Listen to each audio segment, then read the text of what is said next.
Good morning. Ayin Beis, volume 3. We are at the bottom of page 1351.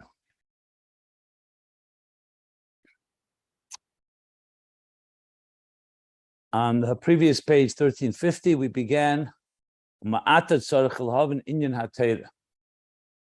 explaining at length tefillah, which is from the bottom up, Milmata Lamaila, Halos Man, Aveda Berurim, Chayzer, Shem, the birur of Shem Ban, from the Kalim to the Oyer, from Yesh to Ayin.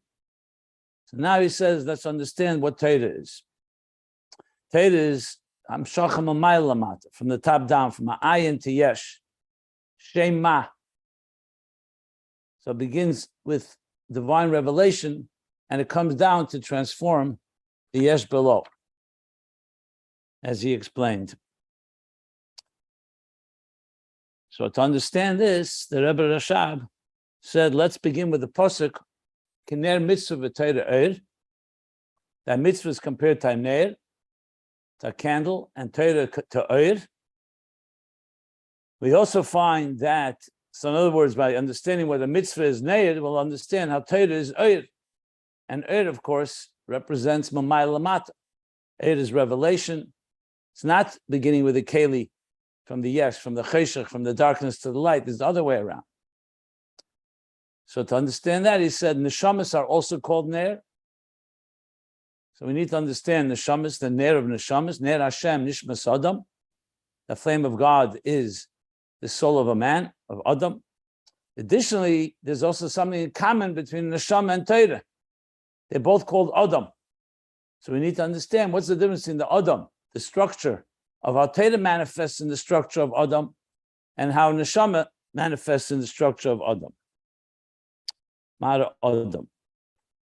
Okay. So to explain that, he said, let's go back to Ner Mitzvah and Ner Neshamas. That they said, let's understand, dissect what is a Ner, what's a candle. So a candle is made up of 3 parts. The wick, the psila,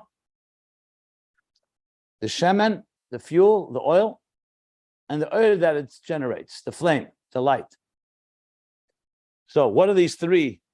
And they're interdependent, as he explained in detail. That on one hand, the psila, the wick, cannot just burn on its own. It has to have fuel that feeds it, or else it'll just burn out immediately or quickly. On the other hand, it's not the shemen that's burning, it's the wick that channels, the mamutza, that channels the fuel through the wick. It draws the fuel, and the actual burning element is the psila, and it keeps burning for a long time because the fuel keeps fueling it. And then, of course, the flame is a result of both of those combined. So what is it in the nimshal, in the moral? So briefly, he said, V'adug mezeh, at the bottom, I'm reviewing now the bottom of page 1350. So the psila is the nefesh halakis, the divine soul, but as it manifests below in the body and the animal soul. That's why it's like a wick. So it's not just divine soul on its own, it's divine soul as it comes down, level of malchus, as he explained at length. So malchus is a mamutza. Malchus draws from atzilus into biyah. So it's malchus that creates the fire or the flame as a result of drawing from the shemen, drawing from atzilus into biyah. So essentially, it is that's what he said on bottom of 1350. And he elaborated psila, naftali, which is binds and connects. Yeah, atzilus to biyah.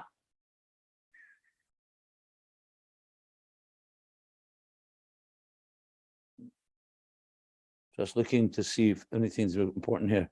That's the main kavanah. B'shvil zeh kol hashtalshus el matzilus. The whole purpose is to come downward, right? As Rachel said to when she called the name Naphtali, called B'shvil, that the whole of this was in order for Yaakov to meet Rachel. Okay.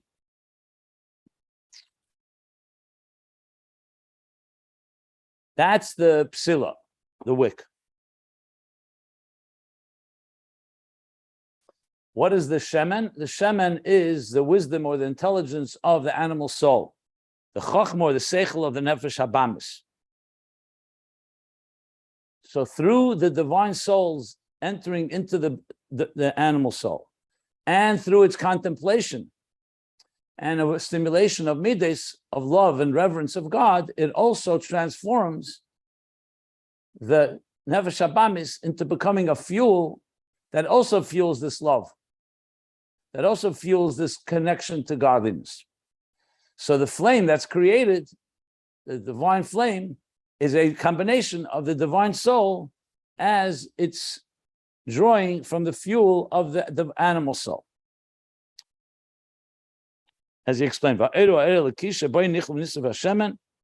that in turn consumes the oil, slowly through bittul, and that's how the flame is created. So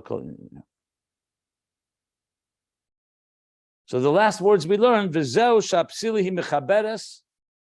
is where the wick connects, that the fire, the divine light, should also radiate in the animal soul, it should also be consumed in this Eir Eliki, and through that we draw down an even higher level of Eir, Elyon Yesod, like we learned before in Ratzav Yeshuv, that as we refine the lower levels, that draws from a higher level and also generates a higher level. Okay. And then now we're going to continue, he's going to continue that the same thing we find with a mitzvah. This is the verse that the flame of God, the Ner, Hashem, Nishmas Adam, that the candle of God is the soul of a human being. But now let's go now to Ner mitzvah. Mitzvah is also compared to a Ner, to a candle. So where do we find these three elements in a mitzvah? So we're going to learn and discuss now. So if we're ready to go, we're on the bottom of page 1351, the new paragraph, and you can follow along if you want to follow the text at ayinbeis.com. All these pages are scanned there, PDFs. So now he says, "U'kamoi kain b'ner mitzvah," so too with ner mitzvah. Like he said in the previous page, where he equated the two, yesh gam ken gimel dvarim hanal. In the candle that a mitzvah is compared to is the candle, it also has these three elements. And what are they? He says like this: V'apsila hi mitzvah. The wick is the mitzvah itself. Hu harotzena elyon. What is a mitzvah? Let's say the mitzvah of tzitzis, or the mitzvah of tefillin. It's essentially a commandment of God that manifests and is fulfilled through a physical object. So it's v'hu harotzena elyon. That's the will of God. Hamislabish v'dvarim hagashmi. So when you talk about, let's say, just a tree or a bird, I mean, not just, it's also a creation of God's, but it's not a mitzvah unless you use it for one. Whereas when you take tzemer, wool, and you turn it into tzitzis, that is the will of God as a manifest b'dvarim hamislabish b'dvarim hagashmi. K'may b'tefillin v'tzitzis. Like we see by tefillin and tzitzis. Classic mitzvahs. So it's essentially a combination of Ratzna Elyon, not just God's will, but God's will as it manifests in physical objects. U'ked'isa b'medrash Tanchuma, Pasha Ekev. Below they write, maybe it means Pasha Vayigash, because in Medrash Tanchuma, in our versions, it's in Pasha Vayigash. But regardless of Medrash Tanchuma, what does he say? As a matter of fact, I believe there is no Tanchuma on Ekev. Tanchum is only on the earlier books, if I recall correctly. Maybe wrong about that, but anyway. But regardless, okay, what does he say in Medrash? Kabdu es ha-mitzvah shehen shluchai. Honor the mitzvahs because they are my messengers. They're my emissaries, says God. So you see here clearly that a mitzvah is used as the context of a shliach of Hashem. It's God's channeling. This is his shluchai. What does he add with this medrash? It just creates it more crystallizes even more this idea like a psila. Why is it like a wick? Because a psila is an object, but it's a wick of God, so to speak. So a mitzvah is like a channel, like a shliach of Hashem into the physical world, who is galus rotzen elyon. So the mitzvah is essentially the revelation. It's telling us what is God's will. What is God's will? To do these and these mitzvahs. Shezeh mitzvah, v'zeh mitzvah. Saying this is God's will. This is a mitzvah, and this is a mitzvah. That is the shluchah. Ba'idei ha-mitzvahs, misalim advorim hagashmim. So additional point here is that through the mitzvahs, besides that it's expression of God's will, it also elevates the physical objects, the physical items. So if you took, let's say, a piece of parchment, or a cloth, or the straps of a tefillin, which is like a leather, the leather straps, or the wool, before they became a mitzvah, they were objects in this world. When you turn them into divrei kedusha, tachefza shel kedusha, which means now they're tefillin, now they are tzitzis. You elevated a physical object from being not just a creation of God's, but also drawing down and expressing God's will in this world. Like it writes in Tanya, chapter 23, that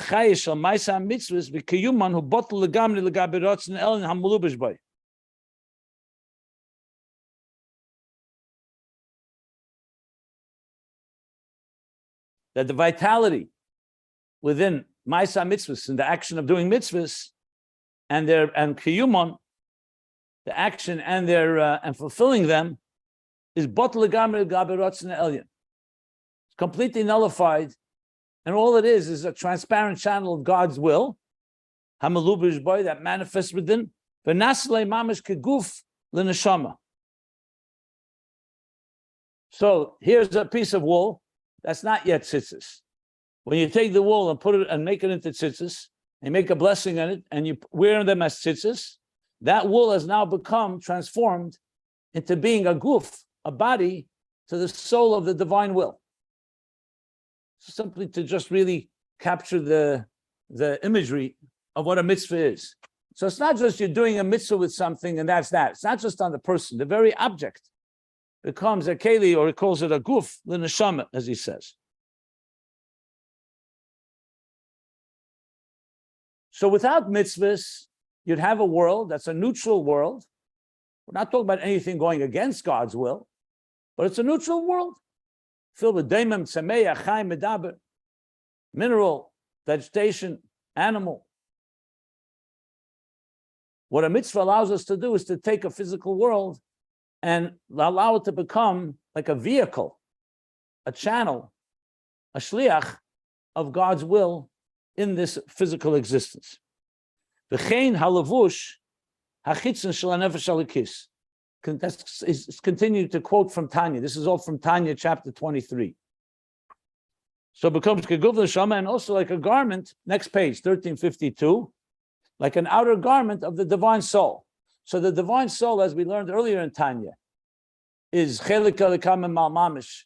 It's divine energy. It consists of 10 faculties, but also manifests in garments: thought, speech, and action.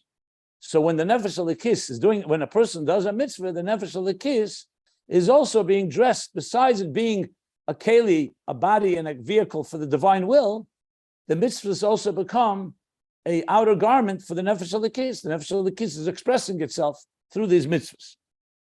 Valkain, and therefore gam evrei gufa adam nasu markava mamish. It's all from that Tanya. And therefore also the very limbs of the body of the person that is performing the mitzvah are becoming a markava. They become a markava, a vehicle, a chariot to God's will and to the nefesh halikis' expression. We'll soon see why he's elaborating, but let's remember that all this is coming to explain why in their mitzvah, in a mitzvah, what is the wick in the mitzvah? This is all the wick. So it's a physical item like a wick, but this physical item is becoming only one purpose and one purpose only, to shine. The wick is no longer just a what's the word I want? Static piece of material. Let's say a wick made out of cotton, or a wick made out of a thread. Whatever it's made of, on its own, it's a physical item, but its purpose, when it becomes a wick and a flame in a candle, is to be a manifestation of the flame that it is giving off. So that's why he's elaborating to explain how does that manifest in a mitzvah. In the neshama, we spoke about it as the nefesh elikis coming inside and relating to the body and the animal soul. But here, he's talking about how the Ratzon Elyon is manifesting in a physical item.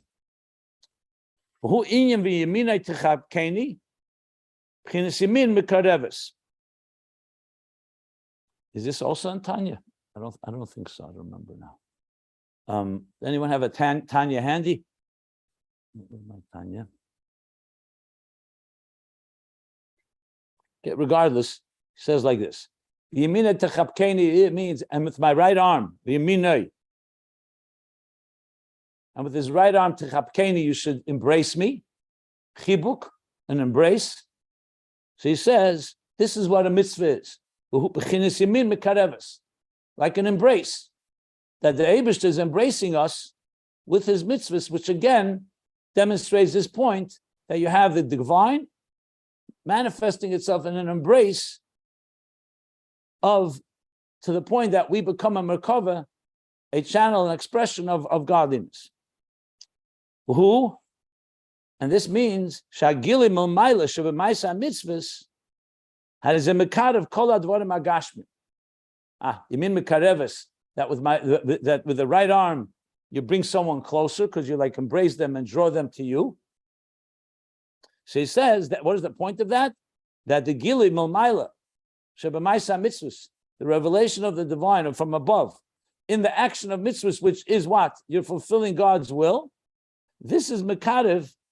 This brings closer all the dvarim gashmi. So when you take a physical item and you do a mitzvah, it's like the mitzvah from Hashem is embracing and drawing closer the physical items. Shein tachas mamshalas klippas nega. On their own, they're under the control of klippas nega, like it explains earlier in Tanya, and also there in chapter 23. Let me look it up. I think this is the Tanya. Just good to see it inside. 1 second. Let me just bring my Tanya.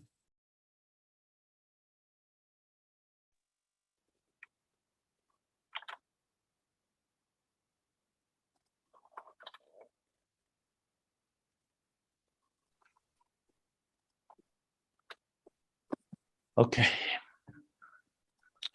Let's look inside, make sure we got it right. Yemina techabkeni is Shir Hashirim. I know where the verse is. We're talking whether he's still quoting the Tanya chapter 23. I see. Yeah.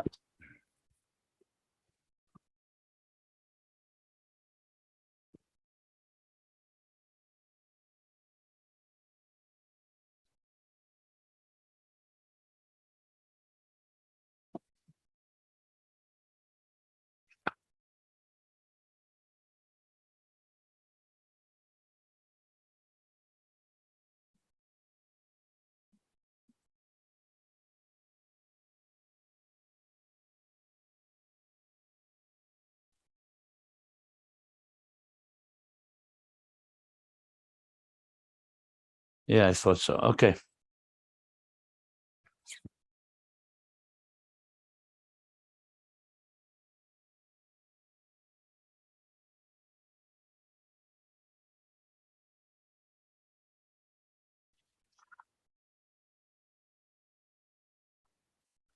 Okay, so no, he does not bring Yamin Techapkeni, but the whole theme there is this idea. Okay.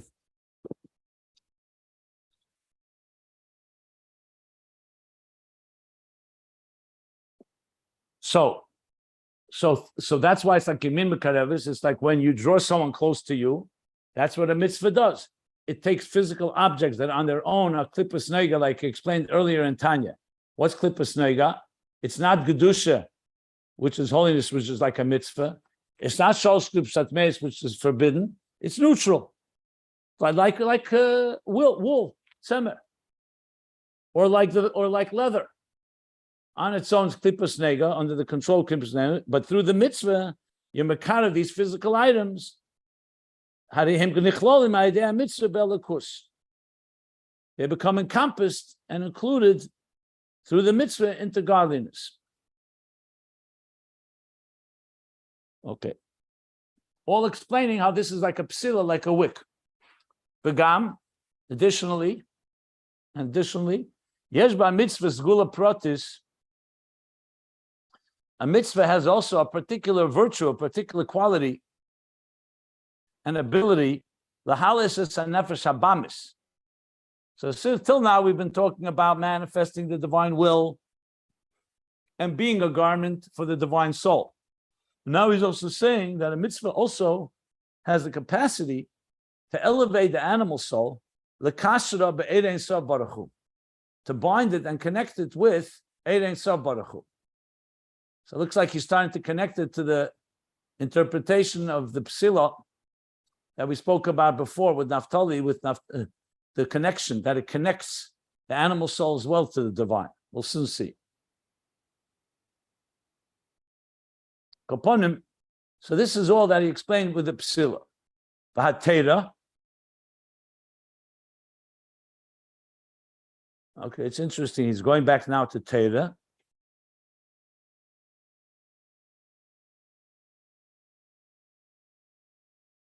So that's the psila. He did not mention what the shemen was yet. I'm looking if he did. Does he mean the shemen here is the physical items? He didn't say it explicitly. So the psila is the mitzvah. So far I understood it that he's taking like the psila. Didn't mention the shemen yet. Let me see if he does say it afterwards, because now he's going straight to the oyed. Does he mention the shemen?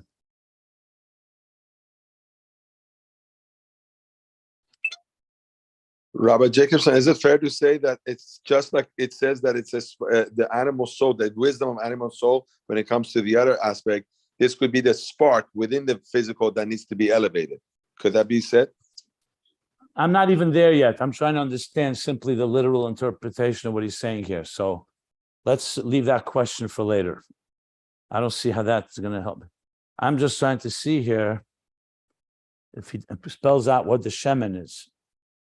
So I was thinking till now that the psila, the wick, is taking a physical object and turning it into a keli, a channel for the flame. But it could be that now that he's elaborating so much about Dvarim Gashmim, it could be now that the Dvarim Gashmim and the animal soul, that all indicates on the shemen. Like before he spoke about that the oil was the seichel of the nefesh habamis and the animal soul. So maybe here too, he means that the physical items that you're turning into Rotzna Elyon, into Kedusha, is like the shemen. That's very likely, because I don't see him spelling it out he doesn't say it explicitly. And right now he's jumping straight to the oyed. So he covered what the psila was the mitzvah. Let me look at it again. Yeah, I think that's how you have to say that. Misalim Dvarim Gashmim is no longer talking just about the wick. He's talking about how the wick is also elevating, similar to what he said before about the soul, the physical items. I want to look it up in Torah in the Maimorei Chanukah. I mentioned that this is all taken from the discourses on Chanukah in Torah from the Alter Rebbe, and there he talks about Ner Mitzvah in comparison to Ner Neshama, to the candle of the mitzvah. So I want to see what he says there. But it looks like that's the pshat here. And that's why he's elaborating so much, because you're taking the shemen, in other words, the physical, and it's also becoming elevated toward the Ratzon Elyon. So the wick is the actual mitzvah, and the shemen most likely are the dvarim gashmim that is being elevated in the process. That seems to be the pshat. I don't want to say 1,000% until I really look it up, but it looks like it. What about the oir? What about the flame itself, the third item? So he says, "V'hateira hi ha'oir." Teira is the oir, the fire, the flame that is generated. The third thing, a ner is a wick, the fuel, the oil, and the flame, the fire. Hu b'chinas eir atzmi meb'chinas atzmus eir ein sof baruch hu.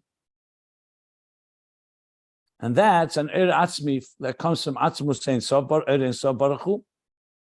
In other words, it's a level that's higher than just a candle, just a small flame.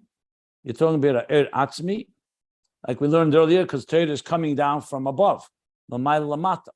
But here, it's all the way the Torah is manifesting through mitzvahs. So he says, "K'meshikosa megala amukis minei cheshech," that he reveals the depths from within the cheshech, from hu b'chinas haTorah, the amuk hu ki mi yimtze'ena. The Torah, which says amuk megala amukis, coming from a very profound place, mi yimtze'ena, who can find it? It's so deep. This is a level of the inner and the core level of oir that's higher than a state of revelation. That's the higher level. That's the level of oir here. Let's continue reading, and then we'll try to understand what he means by this. As we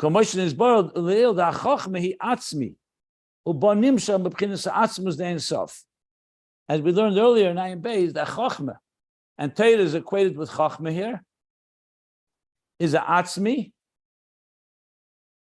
because chokhmah is the first of the spheres, is a core entity, which from there it draws who uba nimshach, and within it is drawn from atzmus ein sof. Koyachma, chokhmah's bittul allows it to draw from atzmus ein sof. So basically, Torah gives us a taste of the highest levels of the divine, or experience of the highest levels of the divine. Let's continue. And this fire, this light of Torah, where is it contained by? This is held on to by the psila, by the wick, because the wick is producing this fire. So it's the wick that is actually like the container that nechaz, that holds on. We spoke about nechaz, achiza. It contains, it holds on, it grasps. So the Torah is grasped by the psila, by the wick. Shehena mitzvahs, as we said before, these are the mitzvahs. Kikola Torah shalifnenu, because the entire Torah that we have before us, hein Torah shebiksav, v'Torah shemal peh, the written Torah, both the written Torah and the oral Torah, ikram v'yaseidan hu b'mitzvahs. Its primary element and its foundation is mitzvahs. So though the Torah has also other teachings, not everything is an exact mitzvah. There's stories, there are narratives, there are events that happen in the Torah. But ikram v'yaseidan of the written and the oral Torah is mitzvahs. So in other words, it is through mitzvahs that we draw Torah into this world. And the mitzvahs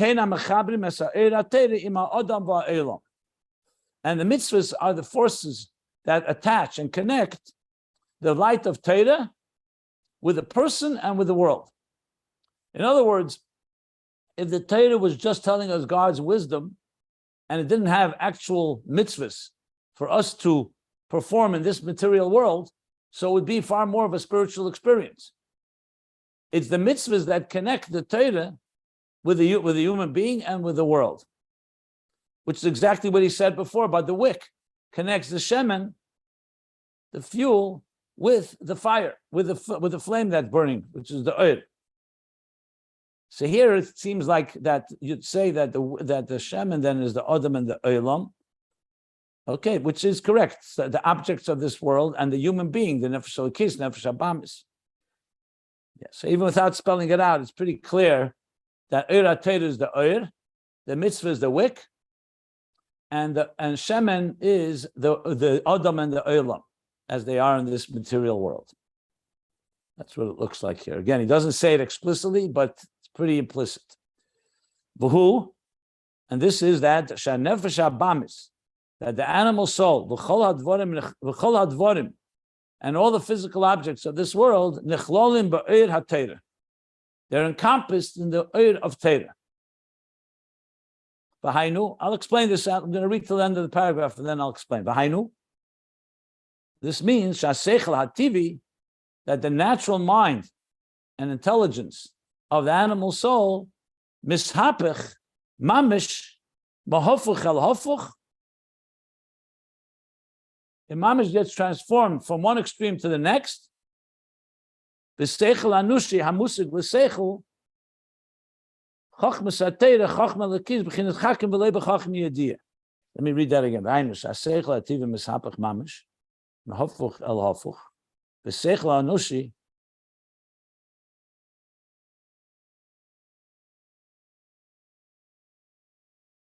Trying to understand exactly the words here. It sounds like that the intelligence, human intelligence, is now capable to comprehend the Chachma of Torah and the Chachma of the divine, which is actually a level of Chakim v'lei b'chachmi yediyah. It's more than wisdom, because we said before, Chachma has bittul. Chachma is also drawing down higher levels of awareness. Like we spoke about, what does Seichel ultimately do? It helps us experience something that's beyond us, beyond our reality. So he's saying, so this is the transformation where Seichel HaTivi began as natural intelligence, rational mind, and that's been transformed to understand the Seichel of Torah, the Chachma of Torah, Chachma Lekis, which on one end is a Chachma, but also manifests something, wisdom that is, like he says, Chakim. He understands, but not with a knowable understanding. Meaning it's a chachma that's higher than the chachma of this world. And all this is the transformation that's taking place here. Yeah, this is the Maimon in Chanukah. Like he says all this at length, so one of the Maimorim of Chanukah starts with this verse, who is like God that elevates us, and basically that there he elaborates on this point. You have to look it up there for sure, because this is very brief, but I will explain it now. So that's what he's saying here. So now we understand how Ner Mitzvah also includes all three elements. So let me explain in simple English. We've been learning that Ayin Beis is the book of interface, right? An interface between godliness and existence, between the transcendence and the immanence. Havayu Elakim. The other ways he explained the idea. In order to have an interface, you have to have three things.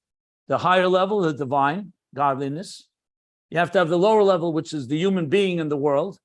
And then you have channels that connect the two, the interface itself. So, when it came to Neshama, he explained the three is the Nefesh Alakis, representing the divine, manifest in the Wick, in the animal soul. And it connects the animal soul, the shemen, and its intelligence to creating a fire of God. The love and awe, like he said, is bonus, the contemplation of godliness. So there, the neshama is like the interface. Mitzvahs serve a similar role in a different way, but the similar idea. On one hand, a mitzvah is Ratzon Hashem. God wants us to put on tefillin, to wear tzitzis, the other mitzvahs that we have. On the other hand, it manifests in the physical world. So if we only had Torah, Torah would be a reflection of God's will, God's wisdom, but it wouldn't have physical manifestation. So it'd be, like I said before, spiritual without the physical. The physical world on its own is in Klippas Nega. So you need to have something in between. So the mitzvah, the wick, is the connector between the flame that reaches the highest levels of the divine revelation and brings it down into the shemen, into the physical reality of the human being and his world around him, physical objects. So essentially, he was briefly saying the wick is the interface between Oir and shemen, or between godliness and existence. That's what a mitzvah does. The godliness is represented here by Torah. Mitzvah is obviously part of Torah, like he said, the Ikar v'Yesod, that the primary and foundation of Torah is primarily mitzvahs. So, but mitzvahs channel the Torah, which on its own is more like oil, into a flame that can also transform the very animal soul, its intelligence, and the very physical objects of this world. That's briefly what he just said. Now, why he says it in a language that's somewhat a little harder to understand, a little cryptic, is probably because he's quoting from Torah Eir, and is also being very brief and relying that we'll look it up and so on. So, but that's essentially what he said here. So let me stop here. And if anybody wants any clarification, any questions, feel free. Go ahead.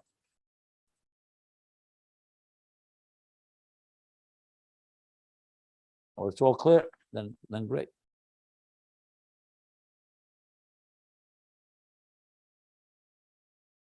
I will say again that this is volume 3, and therefore times it's very clear that the Rebbe Rashab is writing more briefly. Remember, in volumes 2 and 1, earlier sections, the Rebbe Rashab went over the whole Ayin Beis 3-4 times, where he edited it, and then he added beginnings and ends, and he added summaries, and he added chapter numbers. Here, at volume 3, it would most likely was a one-time writing, and he did not go back to review it again. He may have edited a bit, maybe. I'm not sure about that, but definitely not on the level of volume 1 and 2. So therefore, there are places where it's clearly you could see, I don't want to call it a first draft because it's printed and it's the Rebbe Rashab's writing, but it could be at times, not everything is written out. Some things are more dense, a little more or less spelled out, fleshed out. So that's what we're trying to do. So that's why sometimes the lines, like in sections like this, it's sometimes appears that way, at least to me. Okay, but the idea I think is pretty clear, and we're also starting to see a bit, even though, as I said, Torah Oyer, he doesn't get back to so quickly, but at least here we see how Torah is like more representative of Mamayla Lamata, and Tefillah is Mamata Lamayla, and Mitzvah seems to be in between, like a Neshama is in between. They have elements of both, because on one hand, it's a Ner, it's a flame, but on the other hand, it's a flame that connects to a wick, meaning as it relates to the physical existence. So it sounds like that in the interface conversation, it seems like the Torah is going to ultimately represent Oyer Gilui in its purest form. Kalim that we learned about is more like mitzvahs and the neshama through kalim, because that's what he called them. And then, of course, there's Ein Oid, where the very keli itself, it's rooted in the Helam Ha'atzmi. But neshama and ner are both, and mitzvah are both called a ner. You can't call them Helam Ha'atzmi because they do manifest in some flame. So I'm sure that all will hopefully be understood more as we go along. Just connecting, and I'm spelling out more because, as I said, I don't know how much the Rebbe Rashab himself is going to conclude in writing, because the Hemshech does not end. He never had the opportunity to end the whole Hemshech. So we'll have to probably speculate about some matters, but we'll see how it goes. But that's what we have so far. So that sums up Ner in the Neshama, Ner in Mitzvah. Okay. Any questions? Hafuch al hafuch is not so common. Yeah. Oh, Shalom Aleichem. Welcome back, Reb Shleim. I'm still as a soul, but but okay, but you're joining us. Yeah, hafuch is not a common expression, true. But he uses it here. I think he wants to say it because he wants to demonstrate how it's mamish, going from one extreme to the next. What's not clear is the language afterwards. The seichel anushi hamusig leseichel chochmas hatera. But Pashas, that means that the human intelligence is understood leseichel. I thought it would say the seichel anushi masig seichel chochmas hatera. That's what I thought. How do you explain the language? Seichel anushi hamusig leseichel chochmas hatera. Unless it means seichel anushi hamusig. That's probably what he means. Yeah. I got it now. What's hafuch al hafuch? He says, the seichel anushi amusig, the human intelligence that's understood is transformed l'seichel chochmas hatera. Okay, I got it. I was not reading it right. That's what he's saying. He's using, what is the hafuch? What's the opposite to the opposite? that the seichel anushi amusig is transformed. Yeah, let me read it again. The seichel anushi amusig l'seichel chachmas haTorah. Right. Yeah. The natural mind is transformed mamish from one extreme to the other. The human mind understood is transformed to the wisdom of Torah and the chachmas alekis, godly wisdom, which is really a level of chakim b'chachmi yediyah, knowing but not with no chakim on the chachma, but not with knowable chachma. Okay, got it. Yeah. No questions? Okay. Where do you get this concept of chakim v'lo chachmas yediyah? That's in Tikkun Ezeiah. You look in the Paschal we say Friday, where it talks about that God has wisdom, but not wisdom like we have wisdom, basically. It's essentially trying to establish that God has wisdom, but it's not the wisdom as we know wisdom, not with knowable wisdom. You can't say God doesn't have chachma, of course. So it's essentially saying he does not have chachma type of thing. So it's like saying chakim v'lo b'chachmi. That's the expression from Tikkun Ezeiah. It's brought quite often in Chassidus Kabbalah. It says meivim v'lo b'bina yediyah. Yeah, it's basically distinguishing between human intelligence. We know something, and we're transforming that. We're coming to know something more than just human knowledge, but something that's like an unknowable knowledge, so to speak. Yeah. I'm going to look it up in Torah as well. I want to make sure that how I explained it is correct, but I'll look it up afterwards. I have to take the time now to look it up. So I'm going to stop here at the end of this paragraph.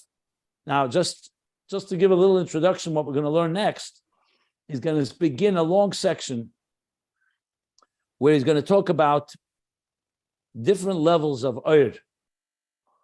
That Oyer has itself different levels. Even we see that already. A ner, for example, a ner is also Oyer. Oyer haner, it's the light of a flame. But you can't compare it, for example, to Oyer hashemesh, to the light of the sun. As a matter of fact, you say Sharga B'tira Mayahana, that a flame is actually has no value and even darkens the area when the sun is shining. So he's going to explain different levels of light, which of course makes sense because we're trying to understand the difference in Torah, mitzvahs, and neshamas, because all of them are compared ultimately to illumination. Neshamas is ner Hashem masada, mitzvah is ner mitzvah Torah, Torah is Torah Eir. So he's going to explain different levels of Eir. That's going to begin the next section. He's going to speak about different levels of Eir, and if I recall correctly, this goes quite a long way, quite a while. We'll talk about the light of the light in the eyes, the light of the moon, different levels of light. If I recall, this is not a short.